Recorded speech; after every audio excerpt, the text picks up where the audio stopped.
Hi everyone, it's Sean Smith from Don't Diss My Ability, and today I want to talk about something that I don't think gets talked about enough, and that is toxic masculinity amongst neurodivergent men. And I kind of want to reverse engineer this because I think most people know what toxic masculinity is. It is one person thinking that they are better than another, but taking it a step further, not just feeling like they're better than, they actually try to make the other person feel less than by creating a toxic environment whereby that person then questions their own ability to do anything. And that's the reason why it's toxic and it consumes a lot of our thoughts. So I want to kind of reverse engineer this because I think a lot of men who are neurodivergent have difficulty thinking about toxic masculinity. It's something that we've all experienced, and I can honestly say that, you know, to some extent we've all been perpetrators and we've all been victims. And, you know, I know some people will say, oh, you know, I wasn't a perpetrator. I have not once done this. Well, if you didn't stand up for somebody to whom it was happening, then you were part of the perpetrator group, right? To say nothing or to do nothing is being actively involved. And so one of the ways that I typically start off, you know, these types of talks is by asking neurodivergent men who often say, you know, they're not impacted by this anymore. Yes, they may have experienced it when they were younger, but it's not so much an issue now. I really challenge them, and one of the ways that I do that is by asking them a very simple question. When was the last time you cried? When was the last time you openly wept and didn't feel a sense of guilt or shame around crying? When was the last time you didn't feel like you needed to wipe your tears away, or that you were concerned about, you know, somebody might see you cry and what they might think or what they might say? Those are all effects of toxic masculinity. And I wanted to share a quick story with you on how I taught myself to cry as an adult male. When my son was much younger, he was probably 6 or 7 at the time, we had relatives over, and he had gotten into an argument with one of his cousins, and he ran off to his room and he was crying, and his cousin's parent, you know, ran after my son and, you know, make comments like, you know, boys don't cry, sissies cry. You know, I'll give you something to cry about, you know, the stuff we've all heard, right? And I politely told this person to get the hell out of here. And I went and I cuddled with my son, and he was fighting back his tears. And it just kind of dawned on me, you know, like I just said, you know, would you hold back a laugh or a smile? And he said no. And then I said, well, then why would you do that with your tears? And we both just started crying.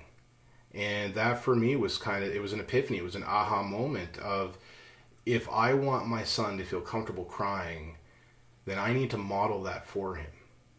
In the same way that we need to model positive behavior for our kids, we need to show them the right things to do.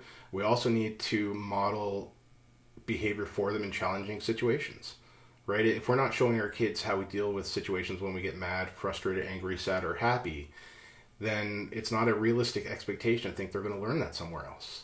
They'll learn unhealthy ways of doing it through different forms of media, but they may not learn healthy ways of doing it. So the best way we can teach our kids, especially as men, is to feel all of our feelings and to feel them openly. So when I cry, I don't try to hide it. I really don't. And I'll take it a step further. I actually use my tears as part of a mindfulness exercise. So for me, wiping away my tears is a way of dismissing the feelings. And so I'll actually let the tears trickle down my cheek into my beard, where, I'm not going to lie, sometimes it's a little bit ticklish and it makes me giggle. But those tears are all there for a reason. And I think that rather than dismiss them and wipe them away out of fear that someone's going to see them and how they may perceive us to be weak, we need to own them. And I think that we need to be showing our kids how to do this. I have another story I want to share with you, and just the impacts of how this is ingrained in society. It still happens. I've been involved in sports for as long as I can remember. And a few years ago, I was coaching my son's football team. And, you know, I was on the sidelines, and one of our players wore pink socks. And the rationale for him wearing pink socks, which I just thought was brilliant, was because everybody's dressed the same, and that way his parents could tell him out from the crowd. And a different coach from a different team came over and started, you know, poking fun at this player and making comments like, oh, did you run out of socks and have to borrow some from your sister's drawer today?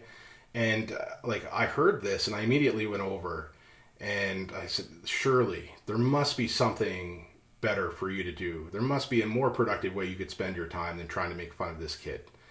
And he sheepishly, put his head down. He couldn't look me in the eye, and he said, "Well, he knows that I'm joking, right?" And the kid, who, unbeknownst to this person, the other coach, actually had a couple of disabilities.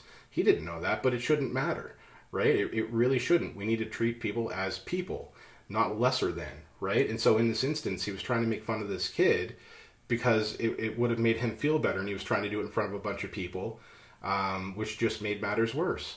And so what I love about this story is that the next, after our game was over, I had a conversation with the players' parents, and I let them know what happened. And the next game that we had, the mom had bought a whole bunch of white socks and dyed them pink. And the next game we had was against that team of that coach who tried to make fun of that player. And so all the kids wore pink socks, and we totally kicked their asses. And it was so validating. But, again, it's an example of how toxic masculinity is ingrained in our society, right? And it doesn't need to be that way.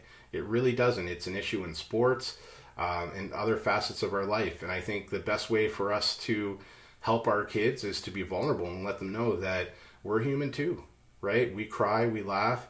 But I think that as men, we need to try and work through some of the guilt, shame, and anxiety we feel when we do cry, and to explore why we think that we shouldn't share this with people. Why do we need to keep it? Why do we need to keep it secret?